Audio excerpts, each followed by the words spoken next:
Let's talk about three of the main reasons I see amateur golfers struggle to compress the ball when they hit their irons. Number one is going to be the movement of the lead shoulder. When I watch amateur golfers that continuously hit the ball thin and don't compress it, if you watch the movement of the lead shoulder, a lot of times what you'll notice is the lead shoulder will want to work up excessively in the downswing. And so as this happens, you can see my pelvis slides forward, my head moves more back, and I'm creating a lot of this like what people call side bend or shoulder tilt. And essentially what's happening here is I'm really shallowing out the angle of attack my iron is going to be approaching the ball from. I've even seen it get so severe in some cases, people are hitting up on their irons, which makes it impossible to compress the ball because you're going to be hitting it thin all the time unless the ball's on a tee, right?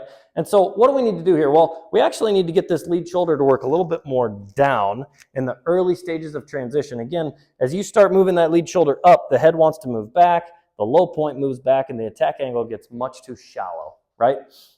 So again, what's the fix here? Well, I like to have my players feel the lead shoulder working down in transition. And so to feel that, I'll have them put a club across their shoulders here, and we're just going to point that grip end down at the ground. And in transition, I tell the players, we can slide forward a little bit here in transition, but we need to slide downhill.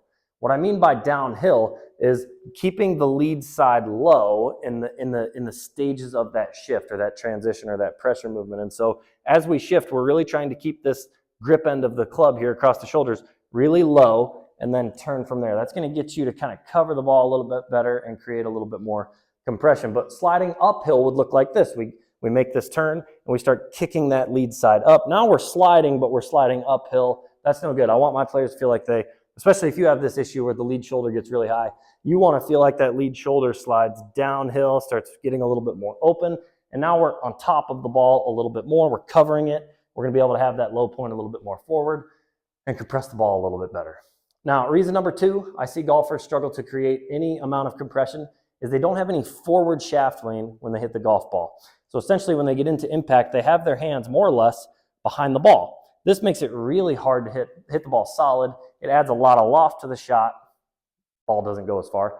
And it just, again, makes it super hard to compress the ball. So why do these players not have forward shaft lean?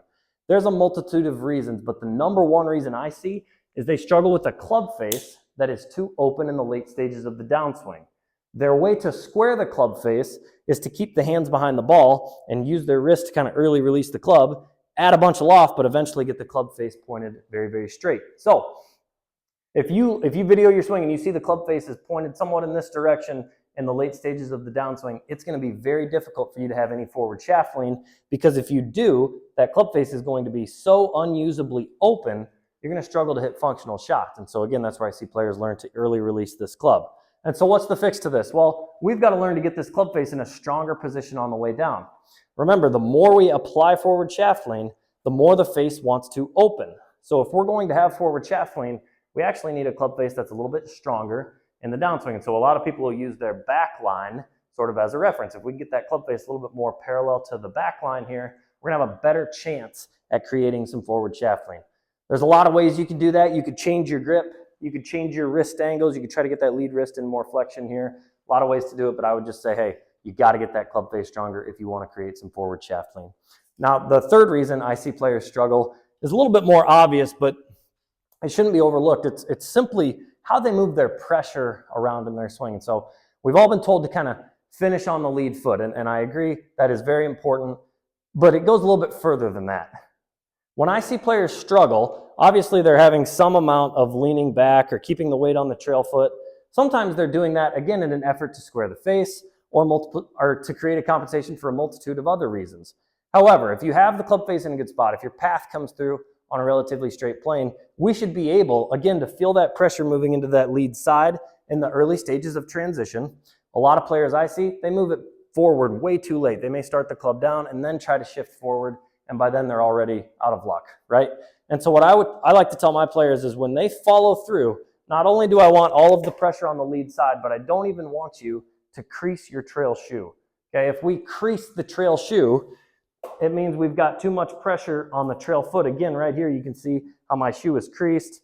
I always tell everyone, like, pretend you're wearing, brand new Jordans or whatever. When we follow through, we want to see no crease in that shoe. That's going to ensure we've got all of our pressure on the lead foot. We've got all our weight moving forward, and we have a better chance to compress the golf ball there Shout out to Mike Bender for that don't crease the shoe cue there. So if you're looking to compress the golf ball, try these things. Thanks for watching, and online lessons are available.